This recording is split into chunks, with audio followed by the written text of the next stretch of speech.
أعوذ بالله من الشيطان الرجيم. بسم الله الرحمن الرحيم. السلام عليكم ورحمة الله تعالى وبركاته. وعليكم السلام ورحمة الله تعالى وبركاته يا شيخنا الفاضل. Ok, Islam keto kata be jawu suma mo bara Liberia. Donc mo we na ya no bi parce que mo na rudi na kala mo pass le koka. Inshallah taala mo ni mo ka mo che ba benana ke mo compte koka ya no bi ka transmet mo pass koka inshallah taala. Donc mo ala tanuna mo silama be fola mo ala tanna o banu ko mo salatu ka cira ba Muhammad ma sallallahu alaihi wasallam ana bondongo ani mo kongoni cira ba Muhammad ye ani mo blani cira ba Muhammad ko kana sibilo mena kala salatu ne meda beraka foni ma alama o kala mo la mena be fola mo silama beraka foni fene fola mo kramu fola kamu wetimiano ani mu nato na timiano mo foli sene maye abera ka foni ye mo banin ko saya gbaran bale ke ni arab karan na umma mekeni mo badin je Sheikh Usman kuru kafumba kurumale zire kure mo darsula bano mo benana wasa foli di mo ka mo ke ba mo meken Sheikh Muazule kala la hine mo badin cera ala mo kala kala ji yoronya ala mo kala kala akabulo sabati kala akabulo wasanya ala mo kala o banin ko mo sheku ba fola megen sheku mo azula mo fanya assalamu alaikum wa rahmatullahi ta'ala wa barakatuh. Wa alaikum assalam wa rahmatullahi ta'ala wa barakatuh. Okay, sheku mo az wolo na mona kida bumeni mona hadisa nani na moka wokaran alo wolo na wolete abi abdurrahman abdullah ibn mas'ud moka wa hadisa karan o banin ko bi hadisa me mo buro wole ka fo ko ni mo me ka ko damina o ko la foro mo ko nya meno mo di islamaya di na meno ko wote ya fe wala se ko torama me mo me na la bola wole mo bamuso aisha le me hadisa damina lo aka ma ko ummi abdullahi me mota fe eti kara korota monye parce que nun kan kameno nun kana nun kameno ko aisha ma denzoro me buka adu eta bla hadisa damna la ko ummi abdullahi kawfo mo ba musuma mekana aisha le radiyallahu anha aw radiyallahu anhuma donc mo fait kawjate lon jene ye mo ba musole kakungo inato hadisa me fo amonye mo ta fe kalon mo ba muso jene le kwa. أعوذ بالله من الشيطان الرجيم. بسم الله الرحمن الرحيم. بسم الله وبالله ولا غالب يغلب الله. اللهم لا تجعل علينا النصارى غاية وجعلنا خلفهم عبرة وآية إن لم ترد منهم هداية يا رب العالمين. اللهم صل على محمد وعلى آل محمد كما صليت على إبراهيم وعلى آل إبراهيم وبارك على محمد وعلى آل محمد كما باركت على إبراهيم وعلى آل إبراهيم إنك حميد مجيد. أما بعد، السلام عليكم ورحمة الله تعالى وبركاته. وعليكم السلام ورحمة الله تعالى وابي على تنو كدوولي كنوي كدوو جبيني مسبالا مكن الله سبحانه وتعالى وكو موابي سراتو كي dani fi nyon dani ko kanwe billum bamina mikene aram sale wo sarati neme ani sarati baraka kala sarati jonta kalo neme ni barakale ka anneme senu fana ni sarati dun lauma ala mawle kala amina ya rab wati minin ko yo mo alla na e midere mo kitabu mina biyalo مكني الأربعين النووية مكني إمام النووي أنا كتاب من بيرك حديث أدل الدين حديث ومن وقول فسنو كسا أدم دون تنو بلا أليكو نوفناني أتاسي أكيم بساول كوكاني ما أمك فسنو كسا موفناني أنا كتنو بلا نوني آلوكو تمنا من مات الدنيا من كون اللومي ولا ما بالدنيا كون فنا jeti Aisha le fo ma fitini fo ka bene insha Allah ka kungo mata ke ya manyiningali lo ina nyiningali mikani nyiningali badde gwelele afana ni mo siya man kono fila wanyala kada die malum membo siya ma sisene wulna to bola kono filo nya kata dia ala nya kata be ma kamino ka be ko ma mata to fola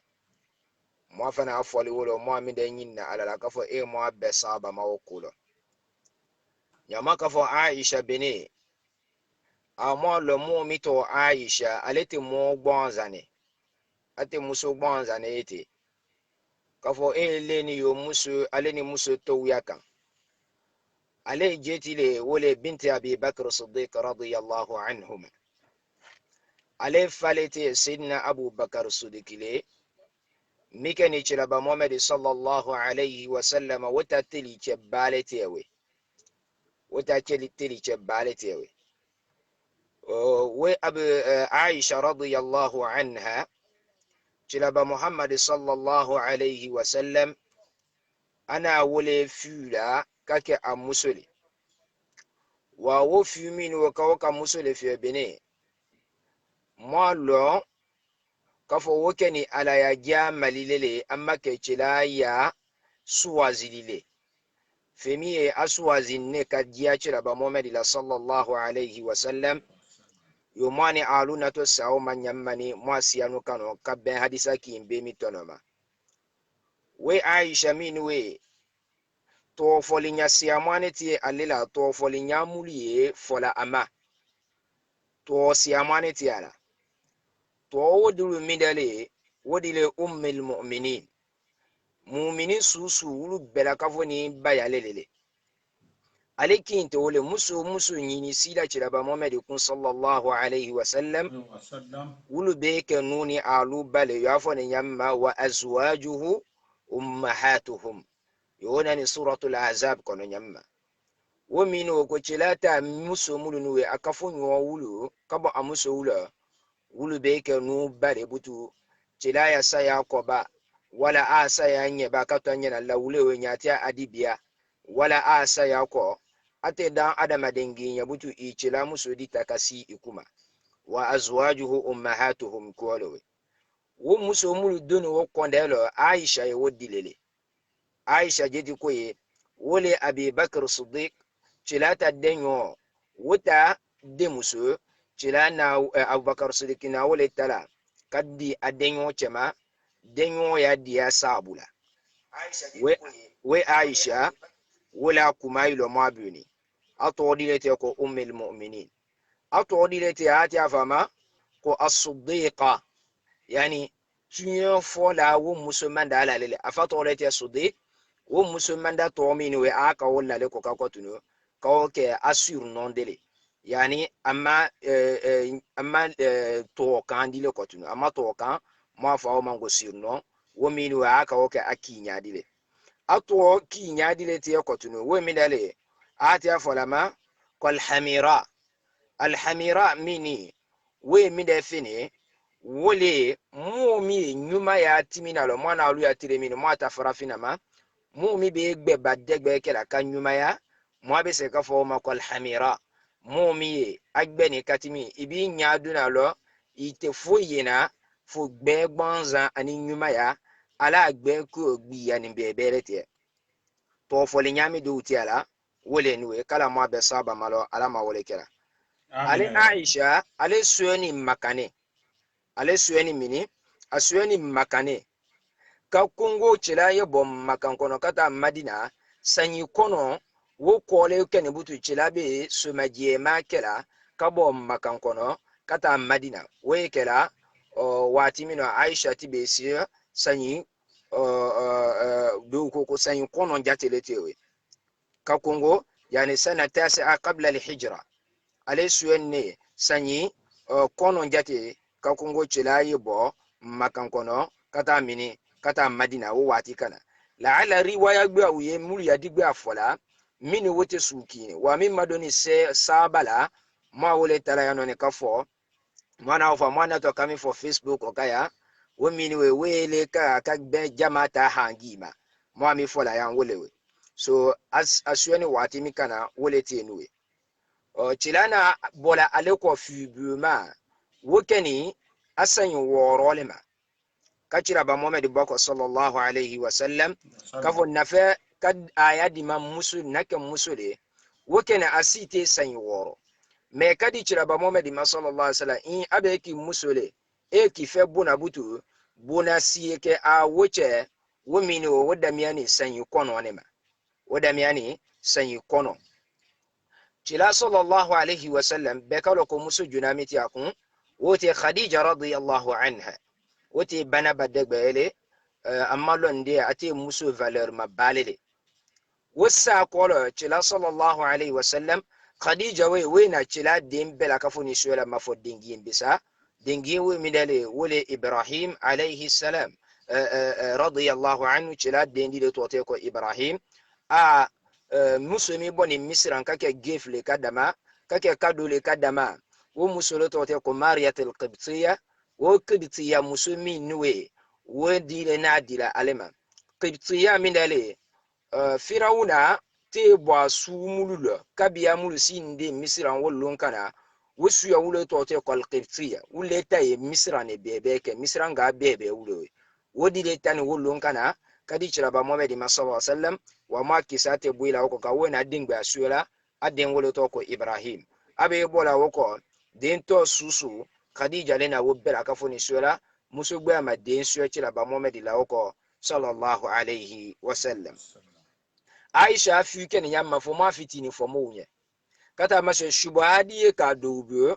shubha wo mi dale yorodi la fini douma aye wotala ka oke dalule ajenye kata maso we dalule akoka kata maso sebe mafie be ya fe we midale wole tumana mina chila sallallahu alaihi wasallam amusuna sala Khadija musugbe alati yino woto te ko Khawla bint Hakim mini aleni chila musu wule diani ndiye katimi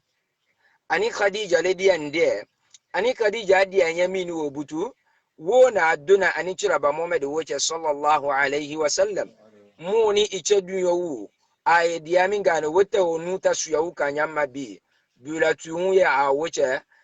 dala tungenu ni sangba ya dulo chira tati te wosuyale beraka funiti maluyala chira ba Muhammad sallallahu alaihi wasallam wosabu labutu muso we ko Khawla binti Hakim inyado hangi mayala adunyo muso be sa abe chira ba Muhammad mo dagbere ne wole mo dagbere suya wo kanana to sokono muso ta alekuma kata maso do munya ichegbana na maye asia mo yemi dalo nya namara misyo na mara syole kata be muso ta po anjate yama ako wolo ndunyo muso cheti se to anya suya mima mafone muso nyini kata kadama ne muso nyini kata kadama alena bola Khadija Aisha ko nyale machira ba Muhammad alena Aisha kuma fola chira ba Muhammad sallallahu alaihi wasallam tilaka ji Khawla la iboni dumso mi koni ko diye dumso wa ko mo di be bako mo wole to ko Mut'im bin Jubair abe bo Aisha ko fibuma neti se fibu akela kamo gbe we candidature to enya suya o ma wo be kela mbe mu ya filo salowe wo mini we Islam ya Madina o ma fi obene chila ko woti sekela ja ko gbe yino fi obene Khawla mini we Aisha dande nde chemi afabu mikan Mut'im bin Jubair le woti ma Islam ya bene Abubakar Siddiq do be Islam ya Abubakar Siddiq na Islam ya minga butu Mut'im bin Jubair amu ko wolelo nyama ka die foni njemi denje ya si mo amu kuma ma denje kuma ala banke to aslama ya ile wo fi omini wo to fi mini wo nute fi rabutu uluti ba sembo filo butu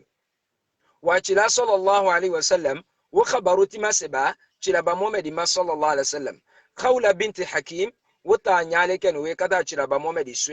abubakar sidiki suyo kan muso ko fo abubakar sidiki fe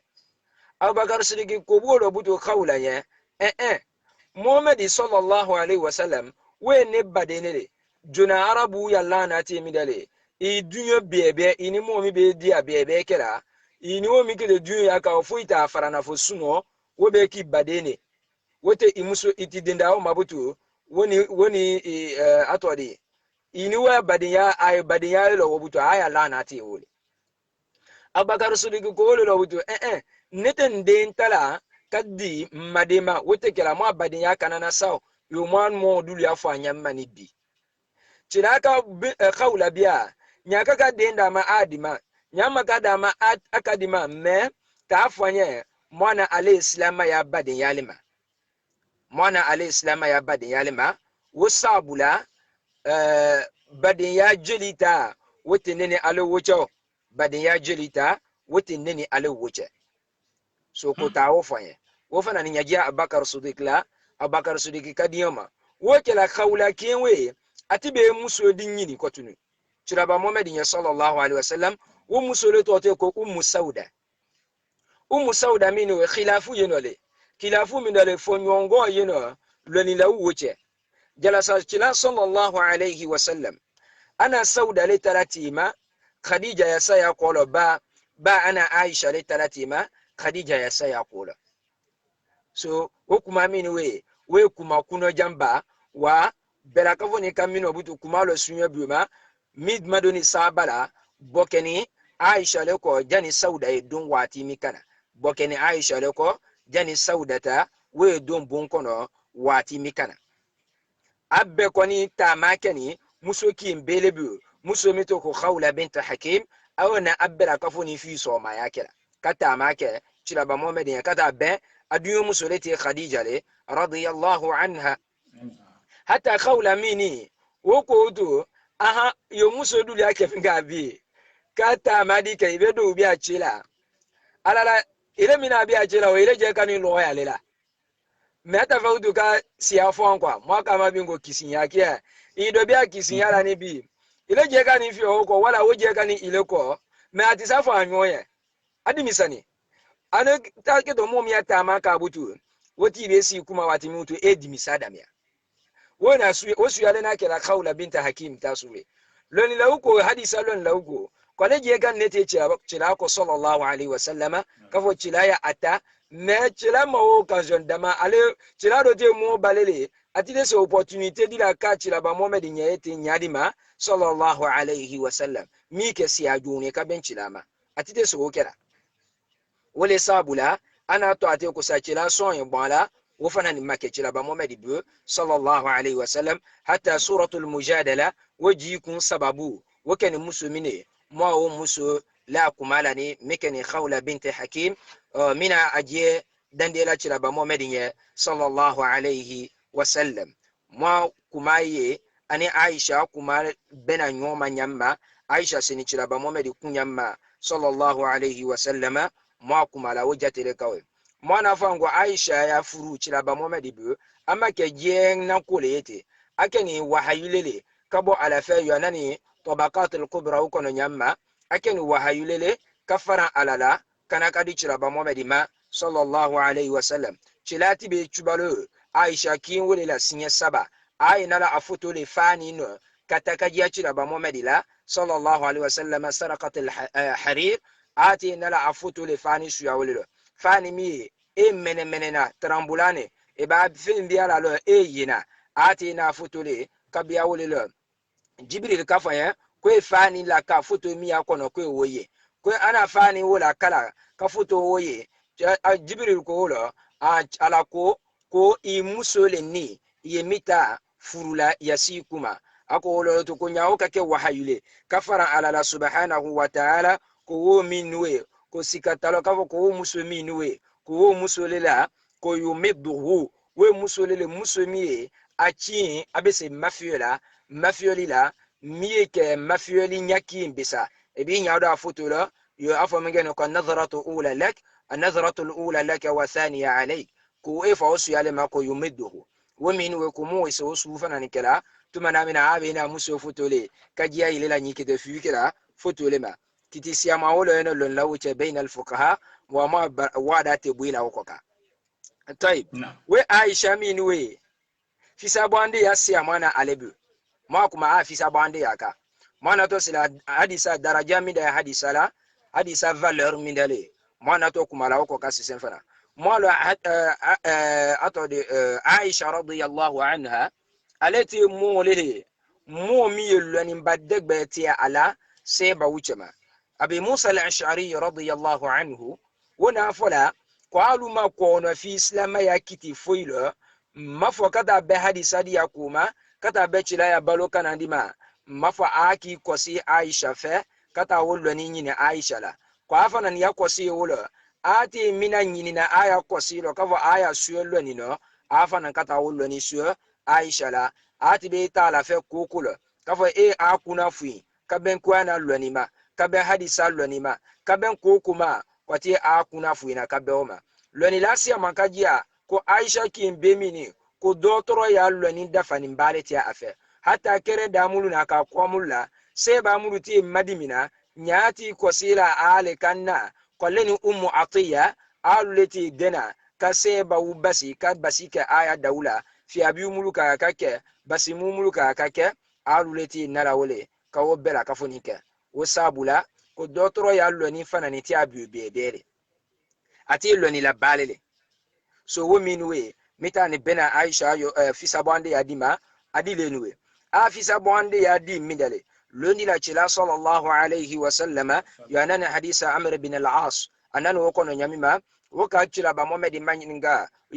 ko aisha na chila manyiningala radiyallahu anha kafo chila ba muhammad ya sallallahu alayhi wa sallam akodi ko chila ba muhammad jediani inye katimi mu bela kafo ni koka ya dunya lotelo ako wolelo ko aisha ko ne musu aisha wole diani nye katimi adama de bela kafo ni koka che kwanya wolelo ngande musu uma nga cheule mafamina rijali chela ko wolelo tu sallallahu alayhi wa sallama abuha kwa fale diani nye katimi adama din bela kafonika wa hadisa minwe muttafaqun alayh hatta jirati afala akuma siyamano akodi kiana yakulu daiman la tu'dhini fi aisha akanana nzo njankono na aisha nu yakulu akan zo njankono tila sallallahu alaihi wasallam atibe kala amuso kila mito aisha to midiani ndianye to bele wole ko aish ati akila mina wole ka alado ya na aisha no mafo mngane nyile muso to ole fanda ya foze na fanda no jari muso ba ko ole kuma misi be san bi worobo menyi ka ba akila dini ndola uta ate dia ya gbayi na ajera utu mitimi ola ala nyina uto ka afisi akati mi beka wala gara jari muso ko bari kuma nyi ya fe ya maîtriser ye dini to fama ika kila dini yala ani ika tuumbiala ko ni ka dini ya tuule ayo wati be kwa si maji ne alabu wo minwe asia mana we si di alale bunkono ela wi amiduma wullenwe fisa bande amidu ti aisha be wullenwe afisa bande ya dulu mindale jira na fala sallallahu alayhi wa sallam ko dulu yeno masalan mane alu ya fola sisa ko chete o muso chewu wuli ya ko lo gbe ya ni katimi muso koka che baraka ni katimi muso koka hata kuana kona laysa zakar kal unsa woke samino wonnani nyamma baraka foni wokarama qissat maryam ani sayyidina imran wulna timina kuma mullo atani den shola den wotani ka musole ado da lanyi ni tite musole wolun kana so adini ka toro ka ben wo yoroma wa ala kulli hal ala koko kala wobela ka funi kelale adama denya jira ko wala rasul sallallahu alayhi wa sallama akumalo ko kamula min ar-rijal kaseer ko fembe dafa chesi amano wa feminwe walam yakmul min an-nisa wa femini wo ma dafa musula ko siya man dafa ni chewula ko ma dafa musula ko mafo muso dama pesa wo muso dama minwe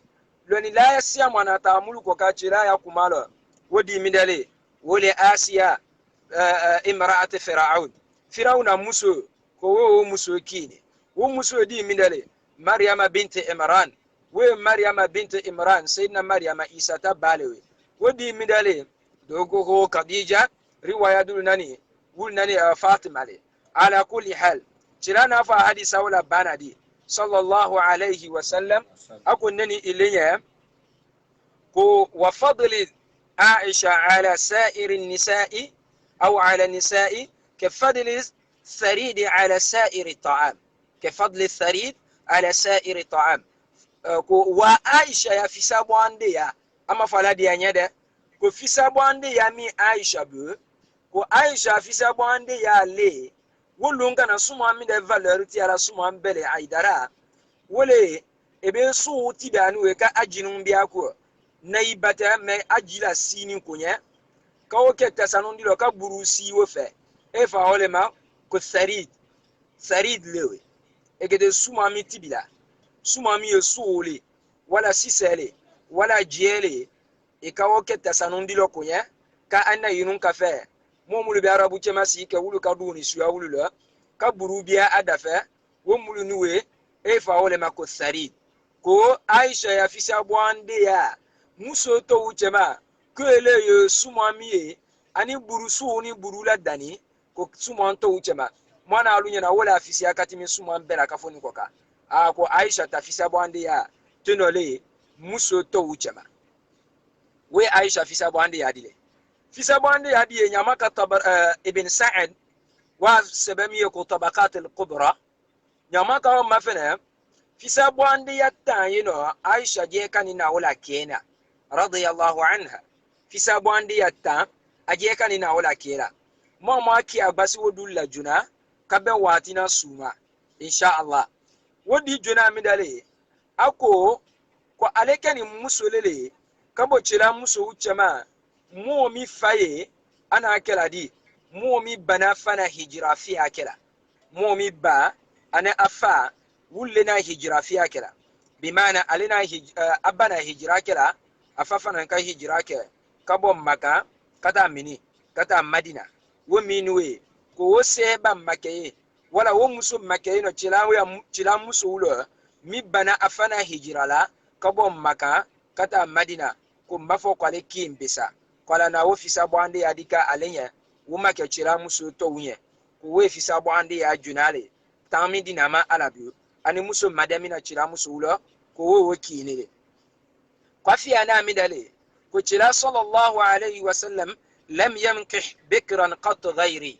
اما سنغينو في تلا مسو بلا كفوني اما دچبه سا يومات سودا ميا كمالاني سودا لنياسيا مويلا سباتيلا ko sauda te musolele musomi nyalo nyuma ya batita lebuni nyalo nyuma ya osi amantita lebu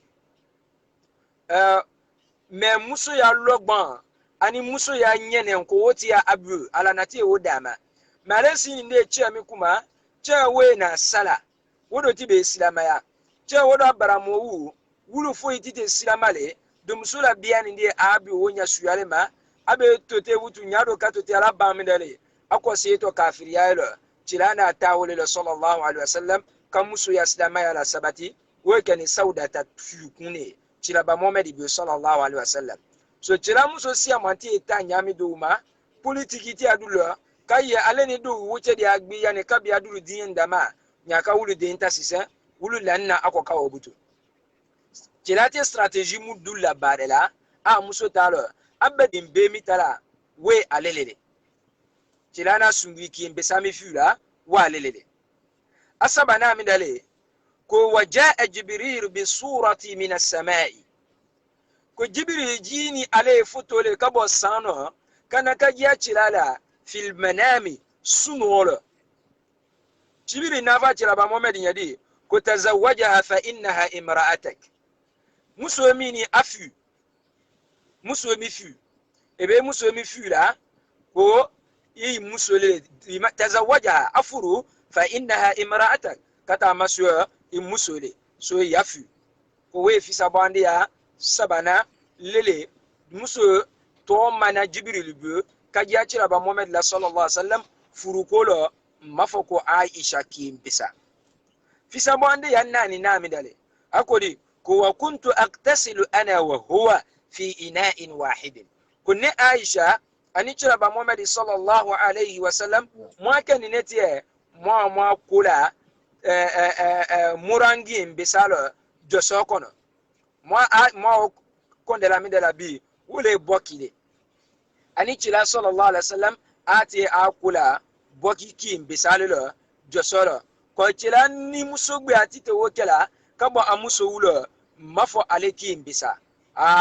we minwe we dalugbe ale mwanye kajia moni imuso aise akula le kini wati bela kafonina wa ma ada wule foni nyongo ada minele wole la nale aidara ile ba ilumaso wulu dini de wosu kela ile kami ile da dunia jala ile na arudo ya joso wiye banane mayo mata u banama nyamul maso ile be na ile ni imuso wole la wati be ni kallo wi iwo ba torola ilo ja iwola lo yo oskiye ba osi amano nyamima mata bara fonlo mana aluka lo kiele ba osi amano den wo mulnuwe ama wulla lo kata masu ila ko diana ngo kake ko ile ta wo ba ta toro ya ko di suela ile ta diana ngo lo ama kita diana ngo ile wo butu wo ba ya toro ya be ba suelo jala kata suela dani me wo ba ya toro ya be suelo ilo ja wo ko mini we iwo bia ikoma iwo ki itatene kule jala kata suelo komi akanyi we annani nale allulu na minale akoko wa kana yusalli wa ana mu'tarida bayna yadayhi ko chilaka ni ne ko tibe ka sila wati dulla asi de benya mbeta kata nguru yeno kanna abe ka suji bi na dulla abe nzem yala ka boy asuji bi dia asuji bi si mi da ko yelo lasi amambo ko ti sulo si mulukela na fiya mulukela wulle nuwe kata maso misila ati se dana kafa Aisha tato yeno ko kati la chila ba Muhammad nyaye misi ko no jama silo si fera si muldo nuwe si kati talo chila ti obera kafoni kela misi le kono yo ajiani nyama sallallahu alaihi wasallam chila ba Muhammad bio ko bato mi de afisa bela ko lo ko si fera ka o ke jama lo ani nafia ka o ke buna ko wole kanyi si fam bela kafoni ne ko we naam Sheikh Muaz naam comme ikani mo ko mo ko do kumara mo bam so ko kambi mo ko ko mo do krene donc ni ngose moi question ma naam kuma mo bam so ko ka mais ka fo minde lo afona mako ableba طيب comme moi dana wala aleta tarjama lo a deux fois le fait bene yo de moi tina c'est la question qui mbio ma si c'est Salati tamba di mama. Ala kulli hal bizarre ko mo kuma la Aisha ka. Wewe bana? Naam. Kada be ya nyiningali yoroma. Naam. Kafa afona ma ummi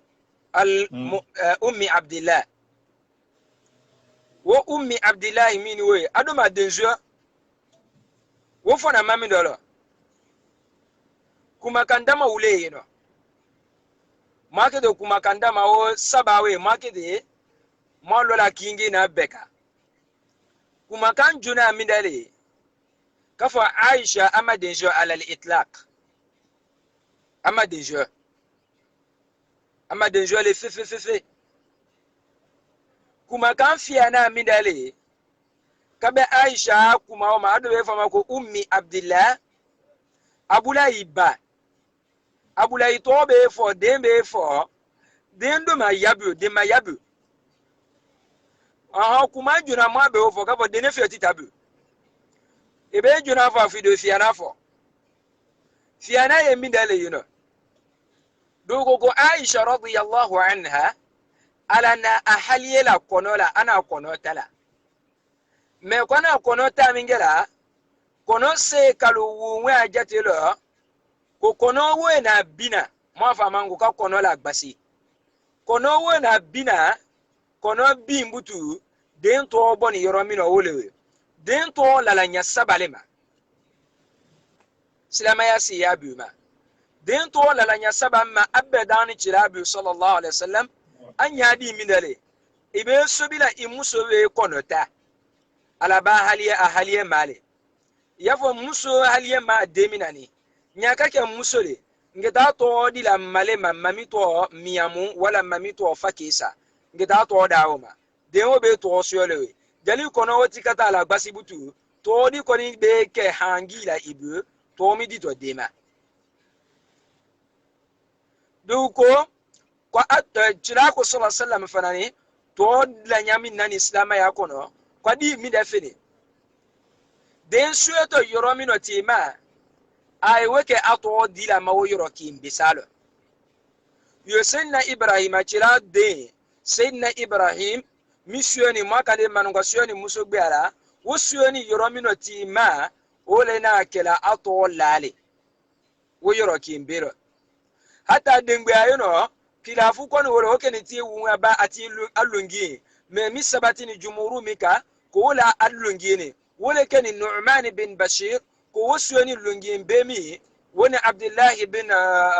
zubair wulu soni lungi besamina ko ato wala ni chilabu wulungi besalila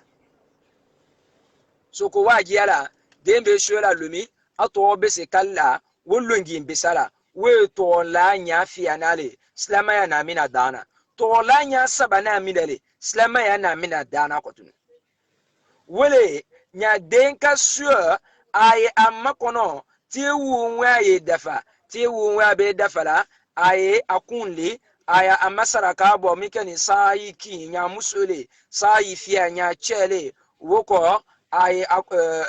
atola woko aya tola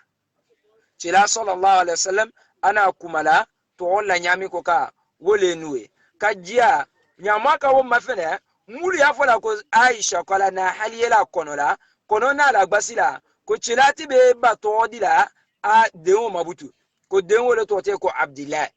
ko wona akela butu jari kono la gbasi ko la utu de maye me den to be to yo kala ti be lo ni di chila ma sallallahu alaihi wasallam ka fo dewo ti na akela chelele then so don to be kabutu Abdullah chilana to la lati dole kaulu fiana do kaulu sabana kodi ko dendi tabi okele afana ni kono mala gbasi fila ko me ko to belo yo chilana afanya ma sallallahu alaihi wasallam ko abeke la to la adeula ayake to nyumale to bebe ayake to ulele ko wole kan woto belo nyuma eminale wole Abdullah ani Abdurrahman ko Aisha na wodile lala ajela yeti kawo to dita kawo kella kabule kawo kella ngala bese kila nyami douma wulle nuwe ko kawola ajela yo Imam al-Bukhari wulna ka nyamulma dendi de wulube me ba ma fena na denis bane ala den to ta na ama wo minwe slama ya mi bauma ebese den to la nala ijema kafo fake safa masala ne to le Muaz Farouk be safa se ko atode Ibn Farouk meso wul fola nyanga do wul mulu fola nuwe ka dendi to la njela wo minwe ko wo kan slama ya lo wo kan slama ya kono tuwajera le alakadendi ima wati iyanganu mindale kafo ekede den to di la ifama ekede ifato la so ifato be na ka kungo ale je kani manaba wo misalu ya di mindale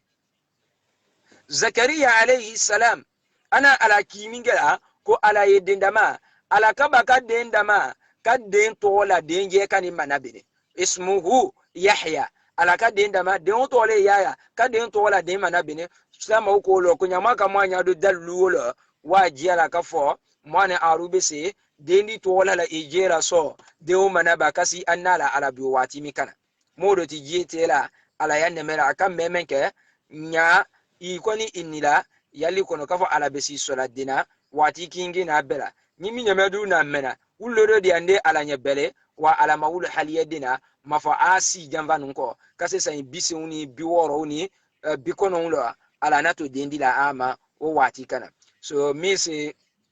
c'est monsieur la kaufo ya nyinengali jabilo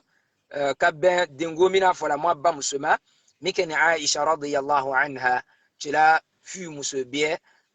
wole nuwe wallahu a'lam ala leka sabalo ala mo ke sabati le alo amina ya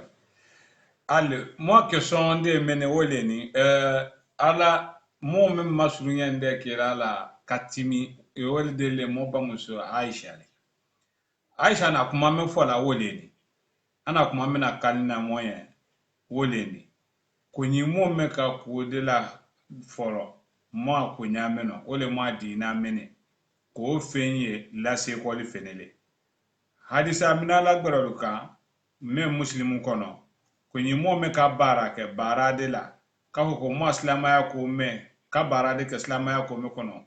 o mo islamaya ko me do bara londe o ko ka ko la se ko to le wetima mota fe ka hadisa meni kuma kame dan fanga jate min de kuma kame na kuma kame ni e min de la nyinina mo lo bene hadisa mini be kale nyina kitayina Bukhari ani Muslim ulu bera ka fonna hadisa labola kuma lo sunye duma mona alu kalabe bola alikuwa nako hadisa kitabu mi mina chira kuma kanula dena kata amiase bauma nun ahli sunna wal jamaa mul nafa ko chira na aka nyamma nun kida katene chira na mika nun wole kira na mi toye nun wole toye e fa wole mako ahli sunna wal jamaa wo mulu nuwe wul te kitabu be asene yala kabe chira kuma kanula dema mitimi ni Bukhari ni Muslimuna ebe hadisa siya mwanyina wokono ila fale mimma beneta hangima wakafu hadisa teole woyengbe yanne wuluta sebe kono so hadisa mini woyeni wuluta sebele kono Bukhari kono Muslim kono jala kata suyo ata folinya ta ni banyoma fitini me korota ni bena nyoma faolema wala kala mwana fa ya rawahu al-Bukhari wa Muslim nya bete ben nyoma siami alo hadisa miani siami fe abete ben nyoma hadisa kuru gbe folo mati na fa mango muttafaqun alay mati na o fama wa mata ke wole butu so abe na kenya gbeama fo ma wena ke gidaina rawahu al-Bukhari wa Muslim ifana nayo kotunu wa fi riwayatin li Muslimu tafonya egedai wuta foni nyamma ani do na afọ anyami ma fitini na agbo anyoma folilo mabela kafuni kuwe fana ni mabonyoma korota ne bena nyoma jus eleni ile tabu mazire kure kabo murovia ya ne fana ni tabu mazire kure matina na ta asia kinka wa mabe ala nyini mindale wole zire kure mata tu nyombe na inole mabe ta to suki no kono so hadisa ko mi fana na kati nole wo hadisa minwe hadisa fasanu ni biuma yo hadisa miya ni mu'mina wale Aisha na hadisa miya a chefe lani biuma wata ne hadisa wafia hadisa cheme fi hadisa tang hadisa wafla hadisa cheme fla ani hadisa tang Aisha na miya la chilaba Muhammad sallallahu alayhi wa sallam miye se nuni alu wuna fana lani tabu nyama fo wolewe wo boni ngwala wa Aisha ko neni ilayya radiyallahu anha alama ala dinya lama ko man ahdatha elemu omo ama dobo kuma ko ya be mi no kono afa mi no Abubakar Siddiq Umar yemi no Usman yemi no Ali yemi no aneni ile taya do wolo butu neni ile taya do wolo ko mi mawuluto wotena na neni ile tula man ahdatha elemu omo eka kodila kuakuaya eka la kuakuaya like fi amirina wenya lo hadha wenya minekoi wenya we mindale eka kodila kuakuaya mo asilama ya mino eka kodila kuakuaya fi dinina mo dinamino ina kodila kuakuaya la mo dinamino ma ina femi dula kwa ya wo femi nu wo laysa minhu wote dina fandilo wote ba dina fandilo ije kanita la daninewe fahuwa ina wo femi na dananuwe ije nyocho raddun ko wala se ko tole ima atela se ko ima yan ikono kola se dote yami kidala se ko ima dote do kiti aya beta to kitamini wole alikiyama itaola se ko toli imaye ele do be bara di ke silama ya kula amma mo jando yoromino iketo doena akumata ni masila ka chilale tofo ko weke kiela wala ti se ka kiele amma ko so me da ulma ebe se fana sila fayi watu eke kiele le ko to nyangwala le do batuni bi kie halila amira gani kuma boni dola kuma mase ba dola ibaka se fana wati midi ko kuma te ba ola ibaka 10 wati tiro kuma ba loti ma mide keni amaga ga angi so ro ma de mona to sa hadisa di man yefe وكده من أقبل بال نوني آلونيا حديث النعمان بن بشير إن الحلال بين والحرام بين وبينهما أمور مشتبهات وحديث كده ما سوى هنجي بلا بني تلاكو صلى الله عليه وسلم عائشة يكما لكينو كتلا نافولا إلي مو إكا كوكوا كوا دي بيا دينامينو أتيتا لو كوكوا إلي دو بيناكا هو بيالو كتلا لدي يعني إلي wala alaledi yani ilenya katimi du ko ka wo minuwe kwitawala siko tulima abe ka du sembola alakulo akamba alakulo te wulula na che alako je amasu ya dofe wa asiyale ko yi afoni ko kake nyami mafuka ke wo nyalema elemi take to no imabe saba malewe ayeto do ko alugo ko fake sa umabe saba ma ko alule alaleka do kitia nute alaleka do kiti me alana kiti fene la jira ma nyon kiti aoma amaga ka yoro minya jia nyona wole agodoga do kiti alaleka de be kiti la ali jina kilete dobe wo sabati nefio me alana kiti la jira ke mina alana ali kwa na la jira iba fa kodoga do kiti foma inyon kono gbene ki nyon kono gbe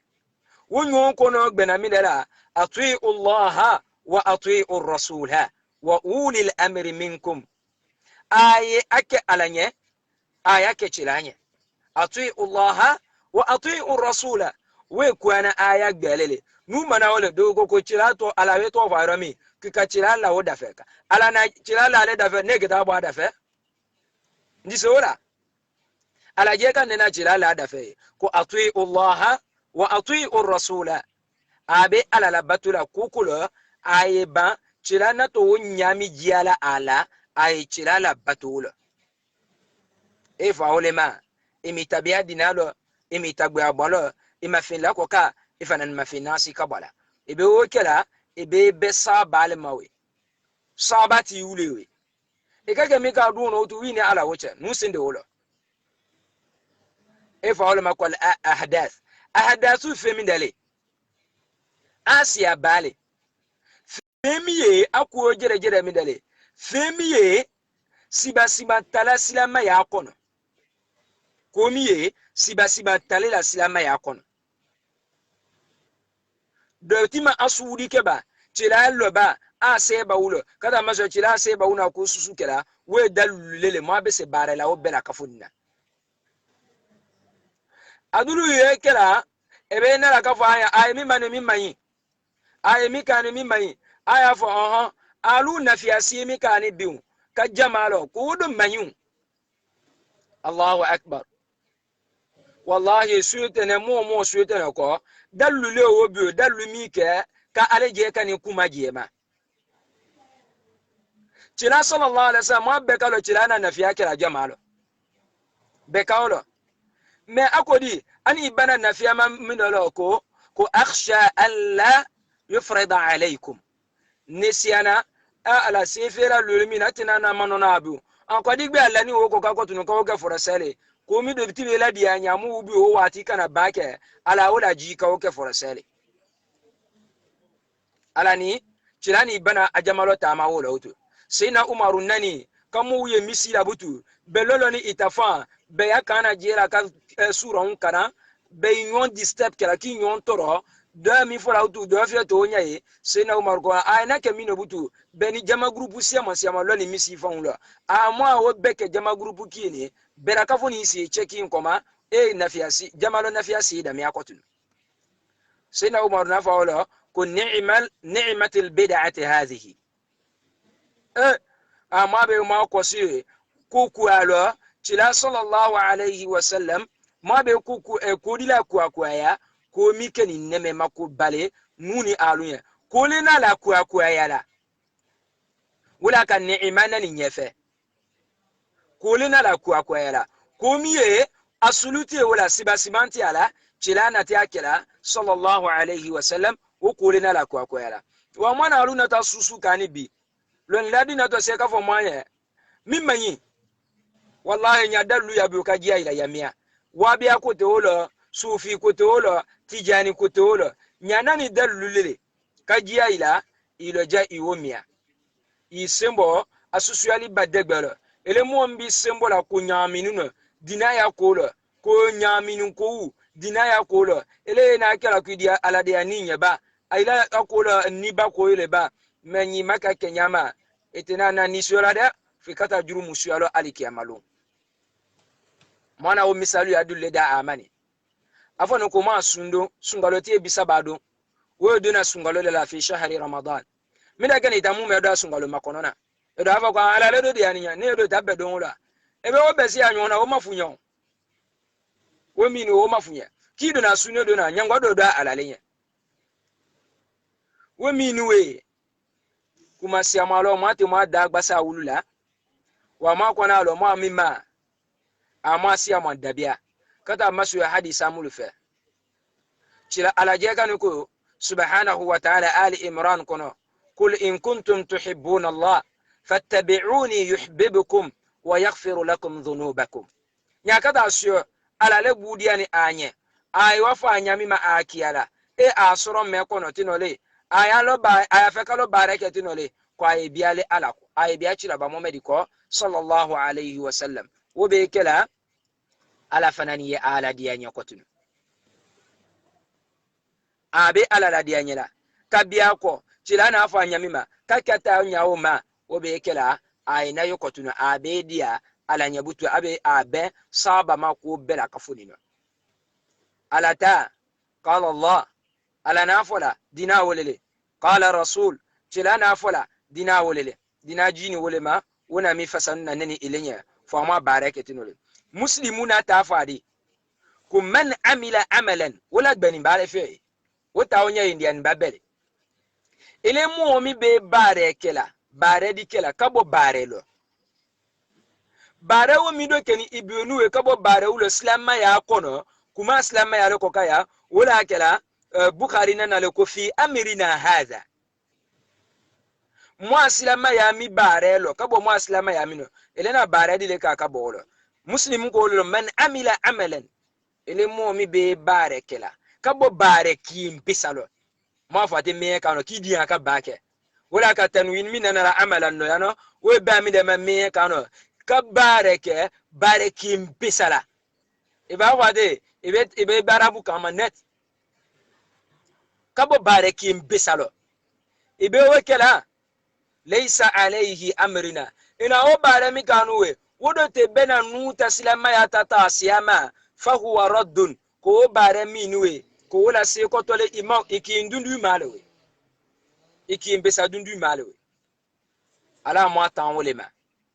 wode kela ya bare be ke bonole ya bare be ke fule e matono shuala ko foni ile mabutu alikiyama sini ko a ke kiya foni ko chira sallallahu mata to mando dulu sunali kala alikiyama lo chira kita ala kita fa chira ba muhammad nyadi sallallahu chira ikuna wi ini sunali mangamo mulinya la tadri madha ahdathu ba'dak itakarama mu'min ana ku kwa kamul biya dinalo iko ito karama abe siama ana siama kai ko ku ya ile la dia nyala ka wuya laila ka hadisa ufasana ani dia nana ka ku ana ufasana ani dia na ula kusa ayata walidi siyo mu ula nyamuluma kusa ayi mo midi siyo mu ula nyamuluma mo mulu nato ka watu nyaji ala abe uluma ka lo basi abe uluma ka ulu wuyandia abe uluma ka ulu basi jamalo ka a borebo ko kata masyo ko ulu be na kallo ni nyache ulu be sebe u mafio kana ka giala e katano lati katano ata fe ka uli uluna alikiyamalo ala ke da fa ci la ba Muhammad sallallahu alaihi wasallam ikuna wi isuena la mo mulu ya koloni ini suena li manga wulu ya kolo kata maswe mi defe imalon ka fa ana tinyeli mikela iko wala ka lon la ko bidiya mo kafiri gbe mo mi tasila tasuna ko wa kola sondia ni katimi bidiya mo ko ka kata maswe ije sila le ko we do islama ya lo bidiya mo do islama ya lo ala susu magaga ko dalule buyabu agegbe yani ku isalela ale do mo mi makara firi wolon kana wala asia katimi mo mi biala asia bebe koka ibn mas'ud na wala fola ama ko bidia mo wo mandoro ya bon adama de unko ka silama ya lo ko katimi kafiri gbe koka mo mi tasira kada maso ake do ko wule la dana ko mul la dan de islama ya lo ake do kuma wule fola la talo tunye talo abite tunye le asinite tunye le abu malani midema wole jama muya akko wolun kana ko jama bale fakisa ko wallahi jama kote nyati da jama koma wallahi suite na tati na ka tunyele cira ba Muhammad tati ke wuyale suite na jama si acila talo wa dunya do te suite na talo aka jamara jigi ko jigi ya abu ko susulo ni bi fani ba aka na bidia susulo ni bi abe bidia kpon kakungo sayin fianye mo sayin sabayelo mona mo lola kadulu devie kafo nyaaka ni mo chele ayina abu malani dalu mi madolo bida do mi ebi sanga ala katimi mo ta to fa do mo ka mo ko mo atute ko mo ka to fo like do ko mo na alu beke kini nina va ndakuma gabutu me mo na alu ko ni tege kini nina alu tita mo si ka o fetike mo na alu tita mo si la ka o fetike so wo mulu nuwe tila sallallahu alaihi wasallam dalu siya mayabu ko tila je kanina ama widikela Allahu akbar subhanallah amma yaquluna uluwan kabira wallahi sanaya masanya kabo fema aye mi fola nuwe ala kuotani kabo fema aye mi fola aki ala nuwe kabara maqtan inda Allah an taqulu ma la ta'lamun أن تقولوا ما لا تفعلون فين بيجويا أي مما كفى أكيالا أتكياما فين بيجويا أي مما كفى أكيالا والله بالله تالله أتعلو باركلا ما بديو تو كوچلانا أوكلا چلادو كوكو فتيلون ألو باكي سيلي أجيه نبوتو چلا كو ني دلوكين بجيالا آلا چلا باجيا صلى الله عليه وسلم تي مولو جياني lomulu jiane nuni alula kwa maka sundongulo wole mwasa walungule wole silungule wole jumale amaka sundonke wulula jalasa tenen fona chirado te sundu na tenenu awe ka feti lonedi neni ilenya nyagaga feti mino nyango maga aka sunne do nyagaga feti mino nyango igaki akwa na rekarambo na ijienya ma mo baloka na te wole bi jala kata so wo sen ya lo kata maso bidaya kumare foni ya bidaya do be fola ko bela ka foni ne la dena ko bela ka foni ne la dena ko susu na kenya sibasibantala mo aslama ya mi kono wo bela ka foni ne la dena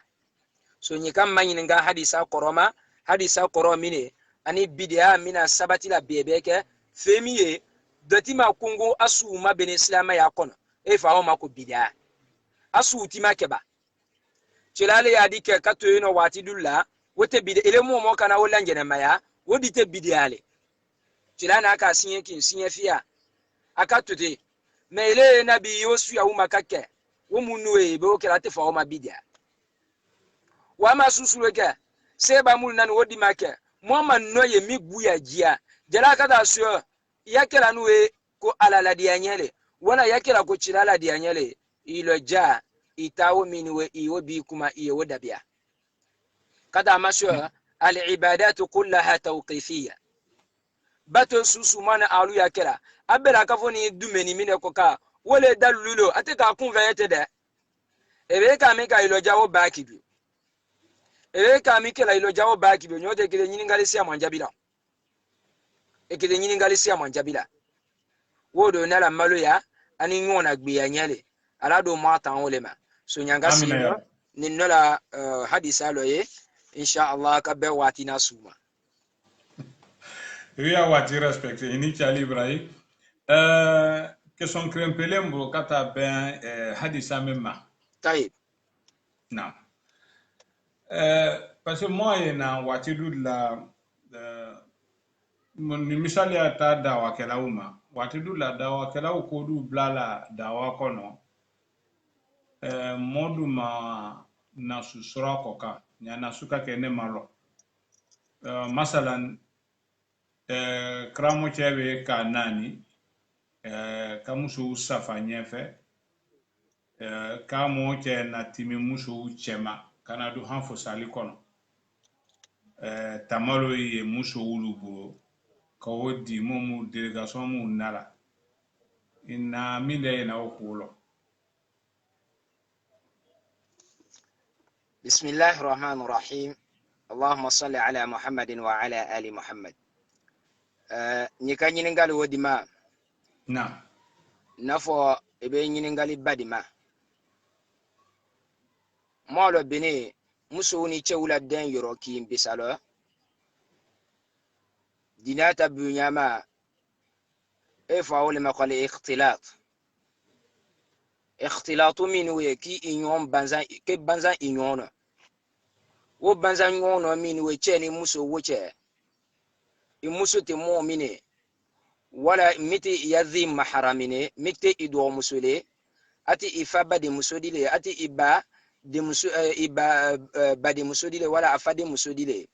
wo mini we islama yana wo bera kafuni haramu yalale nyakada kafo sikatalo mafo ayeta kada be bera kafuni loni tono nyini na bi aye ke ata yorolo ani che usidi ati nyoma katerate ko wulu na tamaluta aye fingwa uta kallo ile dawa kelanye siara kwa yi we konkela aye imaki receptionele nwe wo minwe muamma sibasima yola kafo wodike ni chilaba muhammadilla sallallahu alayhi wasallam wala wodike ni seba dila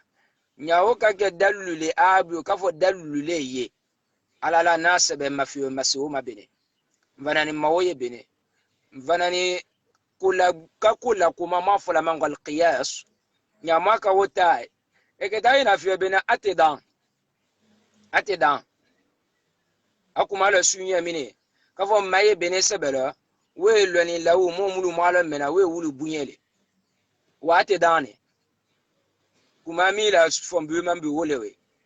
muso ute oke bale nyama nyako aiche dulalo nya buye ala ko selela wuli oke muso uta fano fanani nya muso wul banzane wuli be kela ata nya mi kela mini ala soso kote kini wuli fanani be so ka kotunu e ka nya ma wolewe okay ini jali ibrahim ani fene muso mulu wulla kata dawa kayalo ado che madiyama kwale o ba che ya bara bekera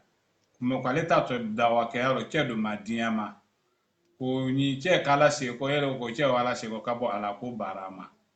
kwadu manga ka che la bato wolo est-ce que ina mine na kuma wolo dawa mine na fardul kifaya walaysa fardul ayn wokuwa min dale na dawa femine dole do wasala akolo na me ate ka doma dununi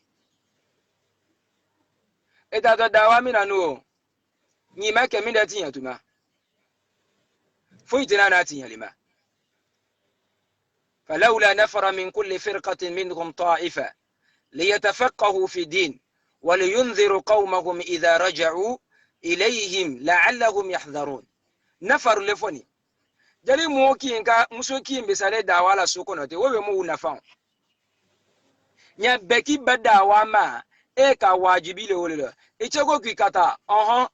ichela bato wa bon katimi itale dawa kedialo ichela bato ichela fo menga wo ikata isi bon kono wa fisia katimi i ya dawa le wolon kana na moi c'est mi fois bademanya chilaje kan sallallahu alaihi wasallam akodi ko nyati asue kavo ese mu jamali la le we suji bi amonyo nye e bato ka amonyo nya nani riwaya dulu kono loko bato anani riwaya dulu kono ko sujidi kwati nara muso jamali la kavo achele bato ile ta bato li fe ichelele ita bato li fe ichelele muso ita do mine dawa kedia mona ofa bi chewu fi tare we nyota fondi waqarna fi buyutikunna ka ega gona seba muso karandida ega gona wulu karandida waqarna fi buyutikun ka aluye a sabati aya bunle kono aye dume bun kono me kan bebe dilo aye dume aya bun kono alu muso buyutikun ala na che ya bun kala italele ka woni nisba ile je kanna ima ko suya lolo ima wali bo ima simansa me ala go kitale che ya bune kata be mi de ma ilele bun na marala ilele bun da yodona demulu ye ilele bera ka foni biala siaka ilele jando la alo ilele che kola dana ona bun to la ila yorolo ye nya akada kavo boli kole bena atena nya mafo aye bo loni launa o dulu fola ko boli ko mi dawye eke dotoro la ta ko de atenya le tum mafo ita dotoro la wo ko di bena saya di le bena agutenya woti ya dotoro la ta ko ni wali sara ko yeno filele buke gbelo ka o signature ni wo be uta ka go jia ilele o jini nje ukela mafo wota lo ilele la nyawo ka kebutu ko so ijo ibe setala mekube ka tala wo yiro ulo kwa ilo ja wala tabarrajna tabarruj aljahiliyyah alula abeka bola kolombe islama yatima naba watimi musuti masili ko jumulu kanwe ko abeka tala aijo ay sutiyatu ajema aya masili kake yo wulu tasu aya masili kake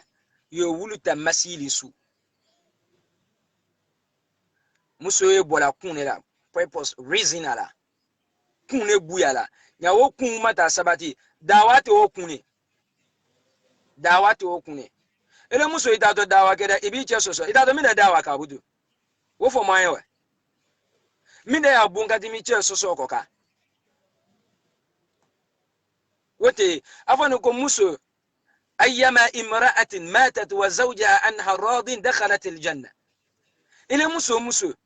isani iche diyeni ima ko muso be do alijine kono iche na diyeli manila fin da woche itita sosola kuma korolewe ay ala be diye ile muso ya alijina doma abe na riwaya dilla kile muso kito alijine bunda se wo bela kafoni na mibe ala di ala kiti kila wala kafoni da semina mibi di ala dongo dafe dawa ko kuma mafoye foi mafoye dawa muso be sakela amuso nyo uchema jali abe sakela ka hijabu to ni chewu cha kuma kanke sama wo mini wo bela kafoni kai wa kafo butu ichego ki ikata aya dawa kedia ala nyinin kole mata to le no ala nyinin komi to ko dawa wote forasale iti baya ya che ya jamali mawunyere iche ya jamali fanga ya buda wale iche ya jamali e fardu ainele nyi make gbalo etuma dawa do fardu kifayale nyi make foitima e koni baka ibara iso nyi koni make fanani jurumutima nyi make jurumutima na ini chali ibrahim mo se mo programme dane la we mo ini che bola ali sara ala imesira monye amin idem sene ala braka dolo ala mo bakro sidima amin ini che ali ibrahim mo pade nche mena la te kala mo kramo che ba meken sheko usman kafumba kurmale memalo nde mo shamamburu manasa den susu nyana manasa kera kada mena dans les années 80 kana si 90 là kana si hamuna bola jamia la utu kana si 98 19 là wo fangrin kalo nyimuna zire kurosi kala beka mako akhi Usman Kuruma nere bwa promotione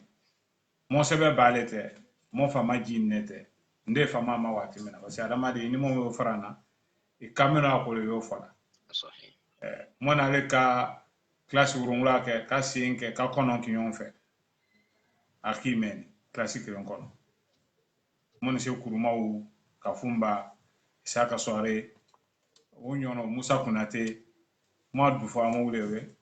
mo kamena lo wole herele mais awe la teke kunu ala wakale suwo don bi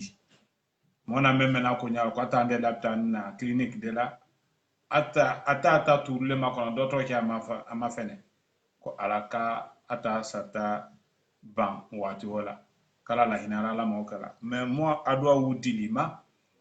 ye do ke mo badin chenye ko sai ala ye kabulu sono ya nye a tele premier le bi kabulu kono bi sume da metoni bi a feno det mo donga ale lo nutu lere ke njate ale fena su premier le kabulu kono bi kunu ata sengo ka kata laptanina bi aw ke kabulu kono feni mota atara la ife i do ke mo badin ye ani mo sta fi to unye kala mo fene bla tawhidu sia ko ka ya hadisa me foko ala mo kala bismillah wa billah o ni kaw fo be dianya ete kumala shekumi ko kan meken Uthman kafumba kuruma ala lahinala amina ya ala jidi anya amina ya nafo ne badene kumalo sunye buma na mona le ti duni ka fekini lo lukin kono na nga mole fanani na kan dianya kasi dianya bela kan foni kodama ata ati nyinnale ko na tafsiru la biana ani aqida muluni wako ma kuno gwiya nde katimi karandi anditi manyo wati bebe wa ala kulli hal akatwala ha mafo nga kitabu siya mankaran afe me ana kila alladhi anyelele kannama nyode ne sebetite na wakana ye afasani mawo nyawuma alala elani fanani zebedo ne lani suyo foni jemina mwana leti lukini ma na lukini mwa beti lukini ma mwele nana karanka luo kono eno nguole na yani bade maule mwale kwa kumalo sunye bima annani kabo saudi ala kata kharuju wala nusula awal thanawila alhamdulillah jali to amalo ndi to di ma ko mina ko diplo nule na to lala kasi arabu kan fola ka kamo ya dia mosia manye bi ka fo ja ziko ye kamo ya lo ja jejiani ya lo mu'min nani wole zire kore mafatite da nuta tere mino mu'min nani wole sayintani lulumi ku wo kenin govers manale diplole kasene ya kase sene ya bera kafuni kodama fi atena kira kwana fani ki mbiara kana sinye fi awotina na kira halila palifen na son susu dunia nya fe kasuma mati me alefe halila kase arabu kan fola arabu kan vo ase wo fola ne kanya ba fe kana fo yango nyala ka kulia dinema ina bwa jate suya mina fi ete ne na mo gwe ti arabu kan fo mo mulu ba aleta kulia suya wala ata faculty suya wala ngaya wala okay elena ba suya mina cho nyala ka dinema ngete wole kala fana ko wallahi muas ko nyaila nyamma yani ijtihadu milo kitato saudi ala ko sikatalo ala fananika adwo wujabi ne kodi fo yano bi maka mo sia moame nam tazkiya koti mu be tazkiya minale ole recommendation minwe mafa mango tazkiya arabu kano kamo si yala li dawimale faki sale ba dawimatite wosuo mwaka modulu la zire kuro wote hila talele fita hila fe bakana ka ado uke fo negere fage sa tazkiya shura banda suya netakaru juni samina kama ba klasi tanisa bala nde tazkiya kine ko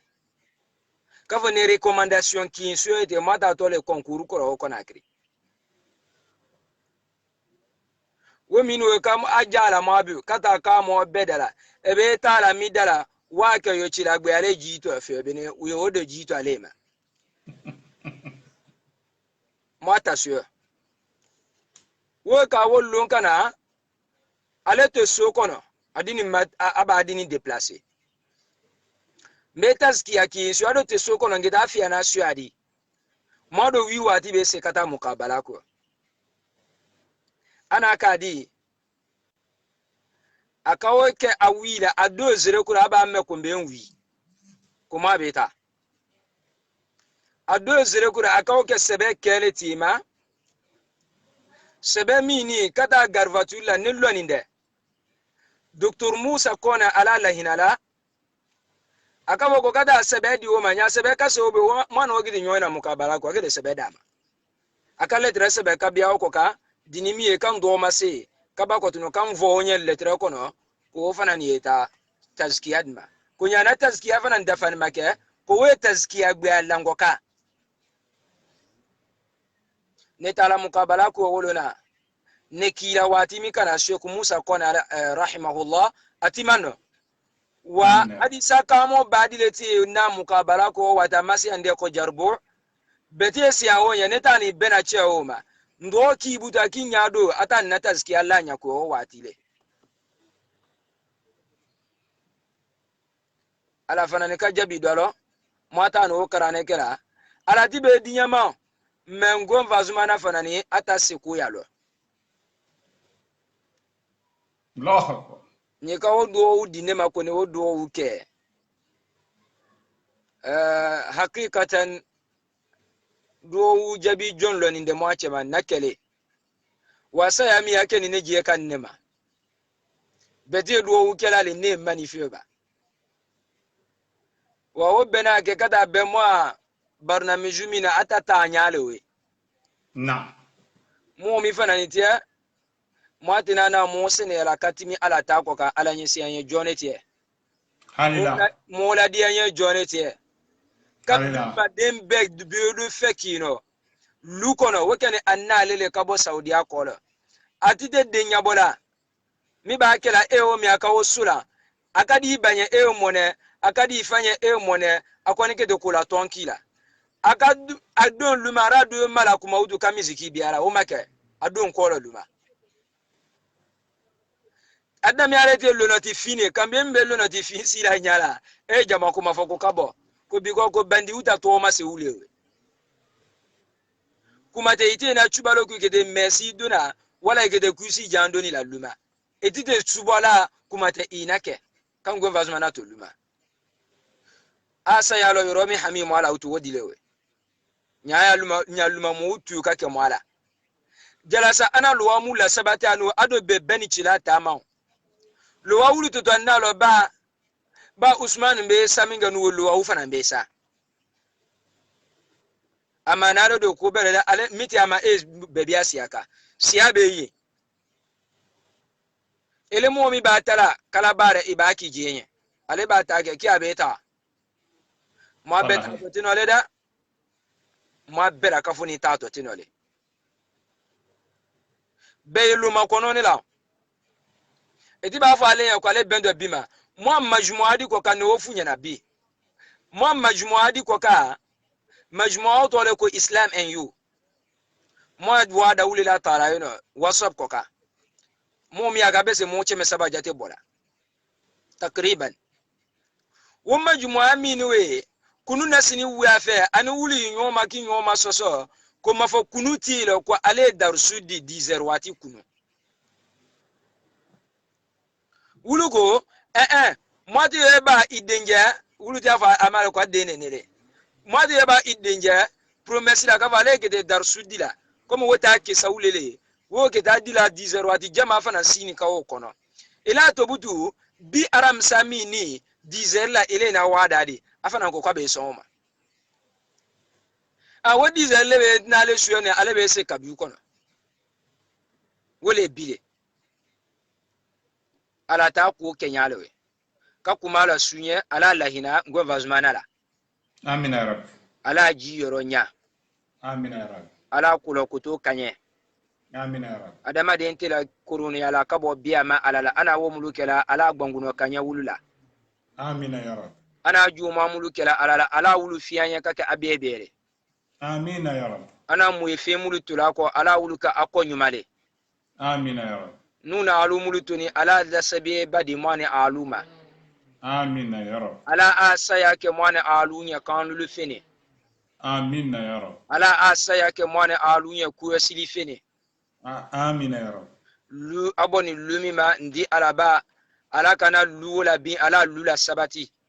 Amin ya Rabbi. ala lula sabati Amin ya Rabbi. amuso ala sabali Amin ya Rabbi. kumi ka monye sabali kolo ala osuka anya alabu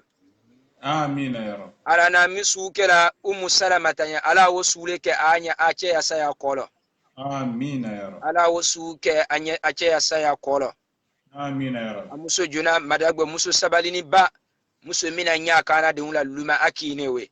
mo be dunia yoro mo kita fola mo fanantina na nyina ko kala ala sabati ala bu ala mawle kala آمين يا رب. اللهم اغفر له وارحمه وعافه واعف عنه وأكرم آمين. نزله ووسع مدخله ونقه من الخطايا كما تنقى الثوب الأبيض من الدنس واغسله بالماء آمين. والثلج والبرد وباعده من الذنوب كما بعدت آمين. بين المشرق والمغرب اللهم ابدله دارا خيرا من داره وأهلا خيرا آمين. من أهله وزوجا خيرا من زوجه اللهم آمين. اجرنا في مصيبتنا واخلف لنا خيرا منها برحمتك يا آمين. أرحم الراحمين صل سبحان ربك رب العزة عما يصفون والصلاة والسلام على جميع الأنبياء والمرسلين وآخر دعوانا أن الحمد لله رب العالمين ala duwa wijabi ala la hinamo badin kela ala jiyoronya ala kola sabati mo safle nyawe sa kalmatu shahadaka awe sa ala krenya ka kala abbe kabula wasa anya ala mo kala آمين mo nyawe sa dinine mo bale musole kele kala ala hina ala mo kala kala jiyoronya ala mo kala islamo mo na rubena nake insha Allah ta'ala ramisalo mon Sheikh Maaz mo benana kuma ko dunu kela hadisa ko ka aina ay turumalo ma ka mo kela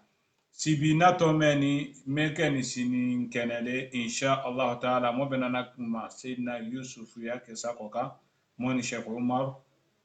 talalo mo benana kuma sira ko ka meken dawlat abbasiyale insha Allah taala ni mo kamu bla programme no ko fe mo na to na wu fola anye mo abe fola mo la be ka bela ka funi fola mo kra mo be fola no wassalamu alaikum wa rahmatullahi ta'ala wa barakatuh